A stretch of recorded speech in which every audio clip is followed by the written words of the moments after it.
नमस्कार, आप देख रहे हैं ब्रेकिंग बिहार।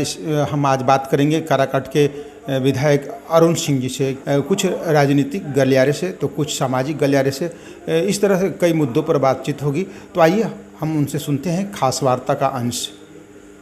सबसे पहले तो जिस आयोजन में हम लोग शामिल हुए हैं उसकी शुभकामना देता हूं। आयुष राज पुष्कर को दीर्घायु होने की कामना करता हूं।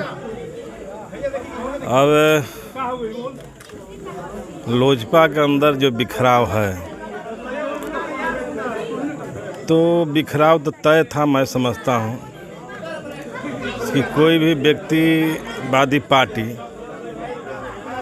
का हर से ही होता है। जब परिवार में जो बिखराव पैदा होते हैं तो बिखराव हुआ है। अब जिस तरह से बारिश को तय किया जाता है उसमें कोई सीनियरिटी जूनियरिटी नहीं है। फिर भी मैं मानता हूं कि चिराग पासवान उसके योग्य थे, उनको होना चाहिए था। लेकिन जिस तरह से तिकड़म राज्य के अंदर चल रही है, हर पार्टी को तोड़ने की कोशिश हो रही है, उसी कोशिश का एक हिस्सा है। इसके पहले भी बहुत सारी पार्टियों को तोड़ा गया है और इस सेशन में ये पहला घटना है जब लोजपा को तोड़ा गया।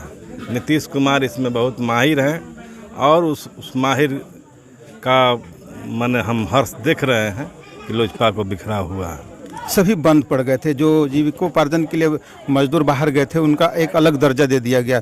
ऐसे में शिक्षा व्यवस्था को दुरुस्त करने और उन मजदूरों को जो आज भी अभी घरों में बंद पड़े हैं, उन मजदूरों को रोजगार के लिए आप क्या करना चाहेंगे सरकार से? सबसे पहले तो कोरोना ने पूरी तरह से इस सरकार के विकास के जो माया था उसको पोल खोल कर रख दिया। सरकार पूरी तरह से फेल हो चुकी है हर क्षेत्र में, चाहे वो स्वास्थ्य के क्षेत्र में हो और चाहे स्वास्थ्य के जरिए जो बचाव करना है बिहार के जनता को, उस मामले में पूरी तरह से फेल है। सरकार जो कहती है कि हम विकास के बड़े बड़े इबावत लिखे हैं, लेकिन हम लोग देख रहे हैं कि स्वास्थ्य कोरोना के पीरियड में सरकार पूरी तरह से फेल हो चुकी है। अब सवाल है कि कोरोना से, इस महामारी से बचाने के लिए जो सरकार के पास दूरदृष्टि होनी चाहिए, वह दूरदृष्टि भी दिखाई नहीं दे रहा। हम लोग देख रहे हैं कि कोरोना के तीसरा लहर की भी चर्चा चल रही है। कहीं कहीं न्यूज़ भी प्रकाशित हो रहा है कि यहाँ कोरोना के बीमारी फिर बढ़ रहे हैं। उस स्थिति में भी बचाव के अभी तक कोई उपाय नहीं है। सबसे बड़ा बचाव इस कोरोना पीरियड में हम लोग देखें कि पूरी तरह से माने प्राइवेट संस्थान जिसको सरकार बढ़ावा दे रही है, आज पूरी तरह से फेल हो चुके थे और पूरी प्राइवेट हॉस्पिटल थे वो बंद हो चुके थे। जो भी बचाव कुछ हुआ स्वास्थ्य के मामला में तो वो सरकारी जो संस्थान थे वहीं से बचाव हुआ, और नहीं तो नीचे में जो झोला छाप डॉक्टर है वो मरीजों को बचाने में सक्षम हुए। तो हम लोग डिमांड कर रहे हैं कि कोरोना से अगर बचाना है, चाहे महामारी से बचाना है, तो स्वास्थ्य नीचे की जो स्वास्थ्य व्यवस्था है, जो स्वास्थ्य उपकेंद्र हैं, अतिरिक्त स्वास्थ्य केंद्र है, पीएचसी है, सदर हॉस्पिटल है, अनुमंडल हॉस्पिटल है, रेफरल हॉस्पिटल है, तमाम हॉस्पिटल की व्यवस्था को बेहतर बनाया जाए। वहाँ रोगियों को ठहरने का डॉक्टरों को बहाली किया जाए। लेकिन हम देख रहे हैं पूरा रोहतास के अंदर 50% सीट डॉक्टरों का, नर्सों का, कंपाउंडरों का खाली पड़ा हुआ है।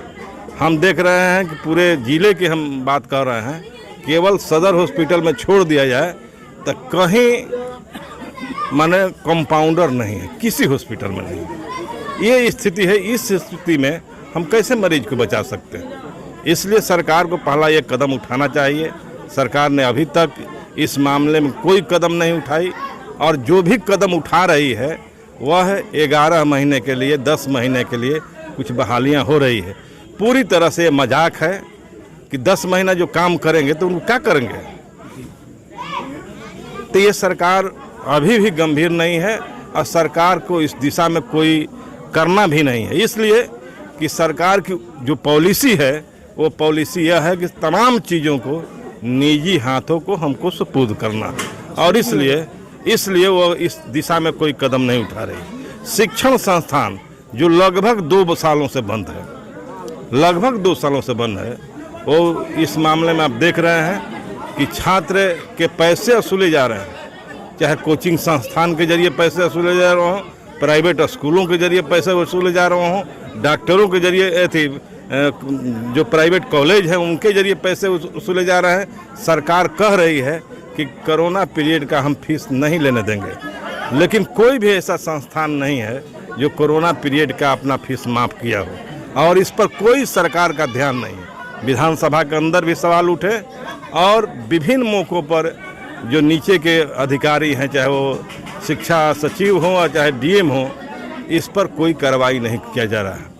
पूरी तरह से निजी हाथों में इस सरकार को गिरवी रख दिया गया है, और इसीलिए हमने कहा कि इससे अगर बचना है तो सबसे पहले इस भाजपा सरकार को रोकना होगा, इसको मिटाना होगा, और इसके बाद ही देश को बचाया जा सकता है। ऐसे भी ये देश 50 साल पीछे चला गया है, तो ये स्थिति बन गई है, और इसलिए मैं आप तमाम आपके माध्यम से, आपके चैनल के माध्यम से इस क्षेत्र की जनता को, ज़िले की जनता को, इस राज्य की जनता को यह अपील करना चाहता हूं कि इस मामले में आप भाजपा के खिलाफ हर वो गोलबंदी जो किसान लड़ रहे हों, मजदूर लड़ रहे हैं, उनके साथ आप कंधे से कंधे मिलाकर चलें, और 25 तारीख सितंबर को जो भारत बंद होने जा रहा है उसमें आप अपनी भागीदारी निभाएं। जी, अभी आप सुन रहे थे काराकाट के विधायक अरुण कुमार सिंह से हुई खास वार्ता। तो आप खबरों के लिए बने रहिए ब्रेकिंग बिहार में। तब तक के लिए आप हमें दीजिए इजाज़त। नमस्कार।